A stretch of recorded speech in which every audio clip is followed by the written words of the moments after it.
Supreme court के बाद एक ही जगह चैलेंज किया जा सकता है, और वो जगह जो है सिर्फ और सिर्फ उस मुल्क का प्रेसिडेंट या उस मुल्क का बादशाह जो होता है उसके पास ये राइट होता है कि अगर सुप्रीम कोर्ट ने आपको सजा दे दी है तो वो आपकी सजा बगैर सुने और बगैर समझे माफ कर सकता है। इसलिए खुदा के कलाम में लिखा है कि उसने हमें अपने साथ आसमानी मुकामों पे बैठाया है।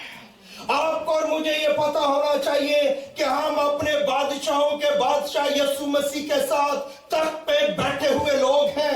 आप आस्तर को याद करें, जब उसकी कौम जो है वो मौत की और डिमोलिश होने की कर्ज के नीचे चली गई, तो वो जानती थी, उसको बताया गया तू बादशाह के साथ बैठती है, तू उसके तख्त को जो है हिला सकती है, तू उसके तख्त से राबता कर सकती है।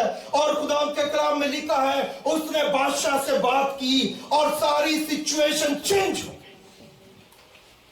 अगर आप समझते हैं आप कर्ज के नीचे हैं, कोई ऐसा कर्ज है जो मूव कर रहा है, आप कोई काम है वो छोड़ना चाहते हैं, छूटता नहीं है, आप जानते हैं वो गलत है, आप जानते हैं ये गुनाह है, आप जानते हैं ये कलाम के अगेंस्ट है, आप फिर भी कर रहे हैं और बार बार कर रहे हैं और उस पर फख्र कर रहे हैं, ये कर्ज है और आप इससे छूट सकते हैं। और इसका एक ही तरीका है कि मैं और आप हकीकी तौबा करें, हकीकी तौर पे खुदा के पास आ जाएं और इस बात को जो हमारी जिंदगी में हो रही है इसका इलाज शुरू करें।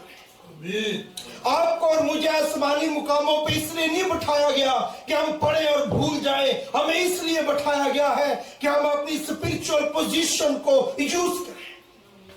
अब बादशाह से बात करें, बादशाह के हुजूर में जाएं, बादशाह को बताएं मैं इस मुश्किल का शिकार हूं, मैं और मेरी कौम मौत के हवाले कर दी गई है, मैं और मेरी कौम बेच डाले गए हैं, मैं और मेरा घराना बेच डाले गए हैं कि हम मौत के हवाले किए जाएं। आप यकीन करें बादशाह जब आपके मुंह से ये बात सुनेगा वो अपनी जगह से अपने तख्त से उठ के खड़ा हो जाएगा। किसने ये जुर्रत की है कि तेरी कौम के और तेरे खिलाफ पे खड़ा हो? बात तो करें बादशाह से। आपको आसमानी मुकामों पे बिठाया गया है, आपको तख्त पे जगह दी गई है, हम पढ़ के आगे निकल जाते हैं, हम इस चीज को अंडरस्टैंड ही नहीं करते। कोई भी कोर्ट क्यों ना हो, अगर स्पिरिचुअल सुप्रीम कोर्ट है तो उसके ऊपर बादशाह बैठा है। मैं और आप बादशाही के फर्जंद हैं, मैं और आप खुदा के बेटे और बेटियां हैं, हमें उससे राब्ता करना, उससे बातचीत करनी है, कर्ज ब्रेक हो जाए।